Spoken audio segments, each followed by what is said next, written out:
प्रिय विद्यार्थियों, DSS online कक्षा में आपका स्वागत है।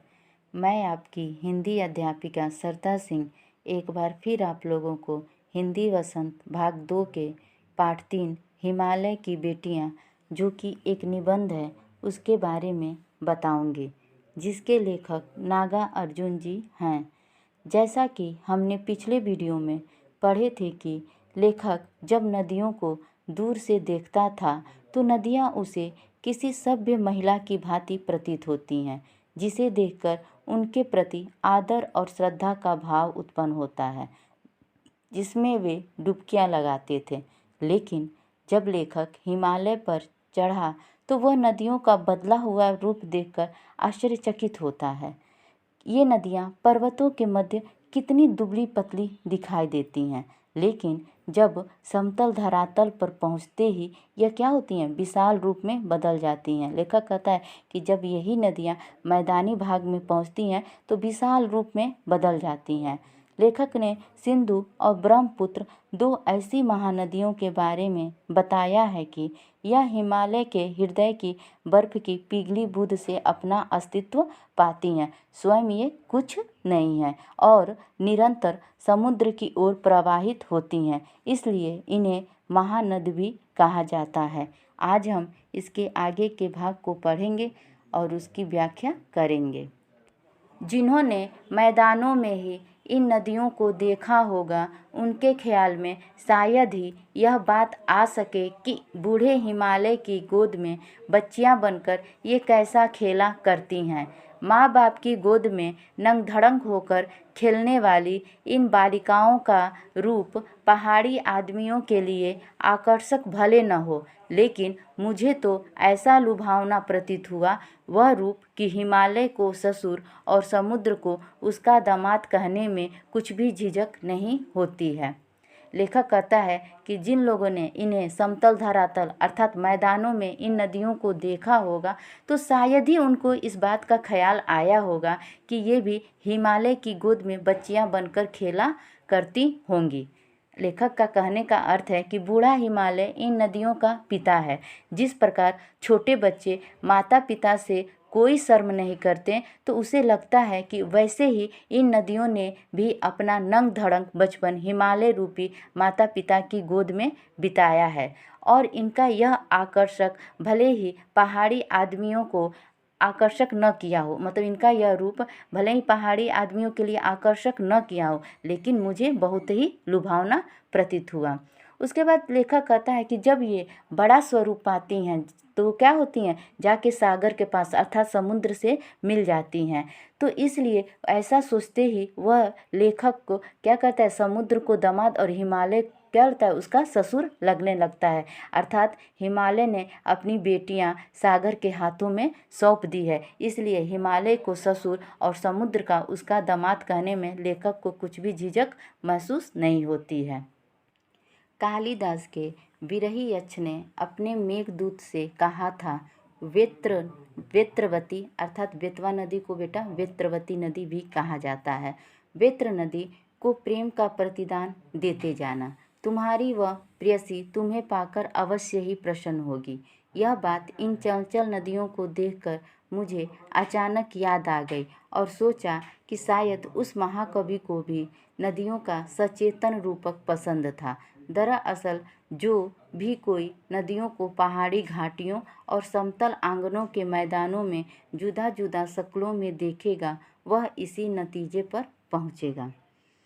नदियों को देखकर, मतलब नदियों की चंचलता को देखकर अचानक लेखक को यह भी याद आता है कि एक बार कालिदास के विरही यक्ष ने मेघदूत अर्थात बादल से कहा था कि तुम वेत्र नदी को प्रेम का संदेश अवश्य देना, वह तुम्हें प्रेम करती है और तुम्हें पाकर अवश्य प्रसन्न होगी। कालिदास जी ने एक महाकाव्य लिखा था मेघदूत, उसमें उनका पात्र था विरही यक्ष।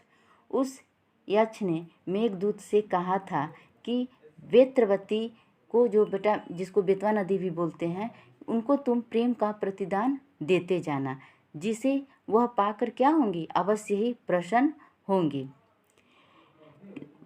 लेखक को लगता है कि महाकवि को भी नदियों का जीवंत और सजीव रूपक पसंद था। लेखक कहता है कि शायद महाकवि कालिदास को भी नदियों का सचेतन अर्थात जीवंत और सजीव रूप ही क्या था, पसंद था।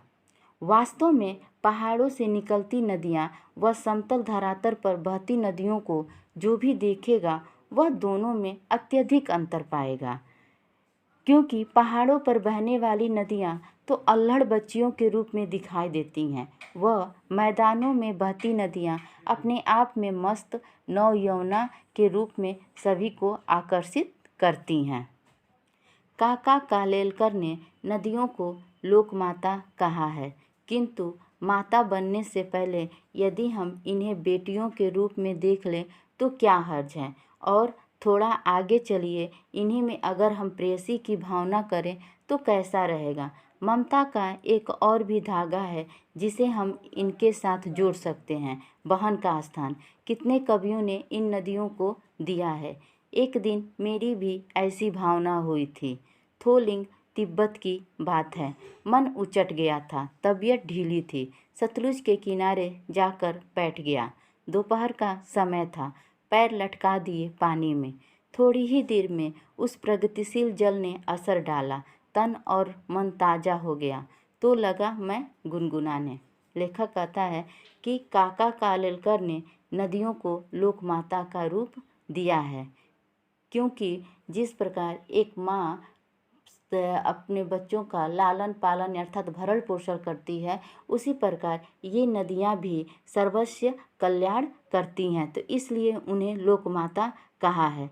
लेखक कहता है अगर हम इन्हें माता से पहले बेटी के रूप में देख लें तो क्या हर्ज है। अगर हम इनको बेटी माने तो इसमें क्या हर्ज है।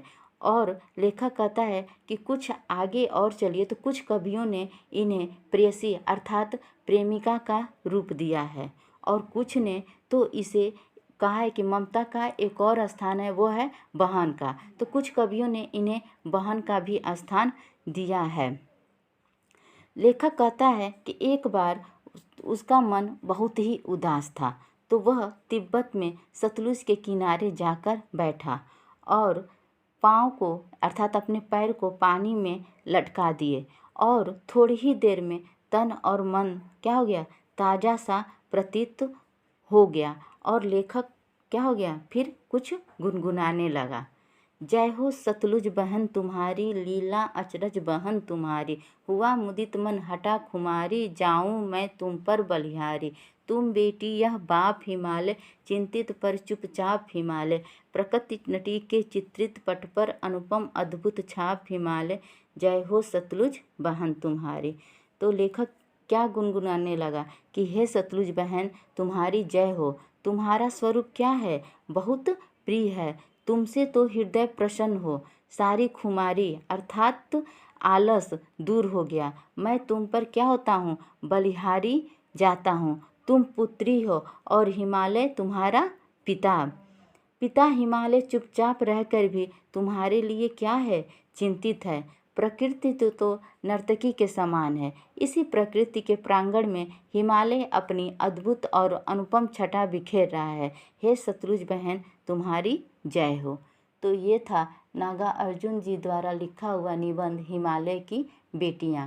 उम्मीद है कि आप लोगों को सब समझ में आया होगा। धन्यवाद।